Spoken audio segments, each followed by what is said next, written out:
miasa andro manalina ny orinasa SMMC amin'ny opération embarquement Letchi taona 2024 ity. Ny alarbiteo no nanomboka izany asa izany ary amin'izao fotoana izao dia efa amarana amin'ny famemonana ny sambo misa roa dia ny sambo Atlantic Clipper sy ny Crown Topaz izy ireo. Tsy misy ny olana mandeha tsakany sy andavany ny asa. Tsara ny andro ary ireo mpiasa rahateo efa zatra amin'ity asa ity. Androany sabotsy 19 Novambra 2024 dia hialy eto amin'ny Seranan-tsambo ny sambo Atlantic Clipper ity izay mitondra Letchi 1,7 sy 4,000 tonnes na 4,591 tonnes makany Europe. Ny opération embarquement na Letchi moa zany tamin'ny larobia maraina no tonga ny vokatra. Ny lamina ny amin'ny ankapobeny ny fanondranana ny Letchi izay kirikirain'ny orinasa SMMC izay manana traikefa betsaka amin'ity kirikiraina ny marchandise conventionnel anisan'izany ity Letchi ity. Fa mamaraparana antsika zao zany amin'ity sambo ray izay miantsona ity, ny performance moa zany mahay tsara foana ny ho an'ny SMMC izay manakatra ny feptaona tokony avitana ny sambo amin'ny tokony ho izy. Ny andro koa moa zany tsara, tsisy ny olana teo amina oranandro na ny rivotra, mandeha tsara ny asa amin'ny ankapobeny. Akoatra ny sambo Atlantic Clipper dia miantsona eto amin'ny Seranan-tsambo ny Tomasina ihany koa ny sambo Crown Topaz izay raisin'ny SMMC atanana ny famenona azy.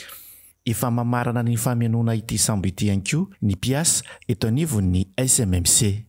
Misy antsika misy ny Crown Topaz anondrana Letchi ho an'ny Europe moa izy ity dia 2650 palette no eritreretana ho akariny dia amin'ny maha manutentionnaire ny SMMC moa zany dia zahay no mikirakira ny fampiakarana ny palette ao anatin'ny sambo. Hatreto aloha dia misosa tsara ny asa. Tsy dia nahitana olana firy tamin'ity campagne ity hatreto. 2650 tonnes na 9,940 tonnes kosa no Letchi hoentiny ity sambo Crown Topaz ity ary vinavinaina hialy eto raha pitso 17 Novambra 2024. Sambo Crown Topaz mitondra Letchi eo amin'ny 2500 tonnes miantsona eto amin'ny Seranan-tsambo ny Tomasina koa. Sambo en parallèle amin'le ray teo iny miara-miasa ireo izay efa mikirakirain'ny orinasa SMMC koa ny performance ambony hatrany. Ity zao nanomboka ny asa no maly arivo vinavinaina amin'ny lahady no iangany eto amin'ny Seranan-tsambo ny Tomasina. Miezaka manatsara hatrany ny fomba fiasa ny orinasa SMMC eo ny fampiasana teknôlôjia vaovao.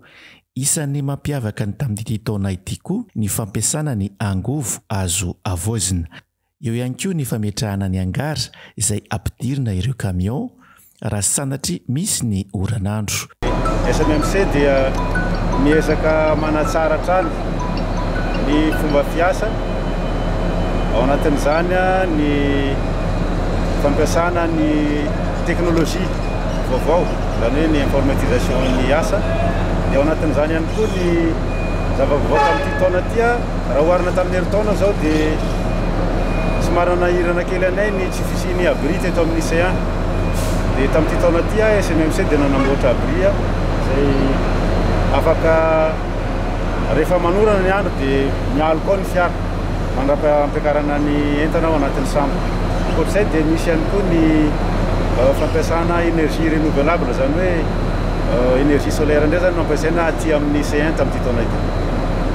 Tsara ny manamarika fa miisa efatra ny sambo miditra eto amin'ny Seranan-tsambo izay hitondra ny Letchi ary raisin'ny SMMC atanana amin'ity taona ity.